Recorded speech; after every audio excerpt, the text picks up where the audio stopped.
ছাত্ৰ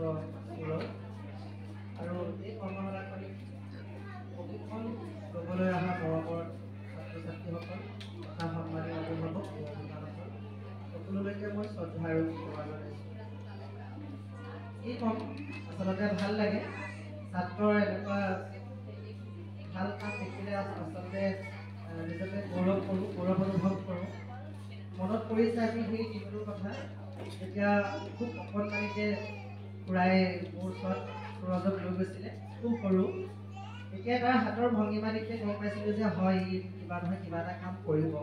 আৰু সুৰজৰ এটা কাৰণেই ভাল লাগে, আজি ইমান বছৰ প্ৰশিক্ষণ ল'লে, তাক আজিলৈকে মই যিটো বস্তু কৰি যাওঁ, মই যিটো বস্তু দেখাই যাওঁ, সি সেইটো বস্তু খুব সোনকালে আয়ত্ব কৰে আৰু সেইটো সি ঘৰত প্ৰেক্টিচ কৰে তাৰমানে। আৰু আজি হয়তো আজি সি তাৰ মোৰ প্ৰতি থকা বিশ্বাস, মোৰ প্ৰতি থকা শ্ৰদ্ধা আৰু নৃত্যৰ প্ৰতি যি তাৰ ধাউতি, যি হেঁপাহ, যি আগ্ৰহৰ বলতে আজি হয়তো সি এটা মৰ সাহস বুলি কৈছোঁ মই, যিটো মৰ সাহসৰ বলত আজি সি নিজকে প্ৰতিষ্ঠা কৰিবলৈ আগবাঢ়িছে। আজি মই আহি দেখিছোঁ যে সুৰজে কিবা এটা কৰিছে, মই একদম নিজকে গৌৰৱ অনুভৱ কৰিছোঁ বহুত। আৰু এনেকৈ থাকক, এনেকৈ আগবাঢ়ি গৈ থাকক। ভাৰতৰ বিভিন্ন মঞ্চত সি নৃত্য প্ৰদৰ্শন কৰিছে, মোৰ সদায় আশীৰ্বাদ আছে।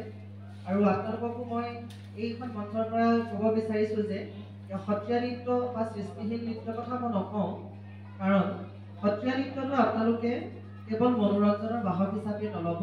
ই আধ্যাত্মিক গুৰুজনাৰ বস্তু। আমাৰ শ্ৰদ্ধা লাগিব, আমাক আধ্যাত্মিকতা লাগিব আৰু ধৈৰ্য লাগিব এই সংস্কৃতিটো আমি আগবঢ়াই নিবলৈ। কেৱল আপোনালোকে সুৰজক এই 10 দিন বা এই 7 দিনতে আবদ্ধ কৰি নাৰাখিব। যদি পাৰে এটা মই ইয়াৰ পৰাই কৈছোঁ, যদি শিকাওঁ বুলি যদি বিচাৰিছে আপোনালোকে ছাত্ৰ ছাত্ৰীসকলক বা নিজৰ সন্তানসকলক তাৰ ওচৰত দিব।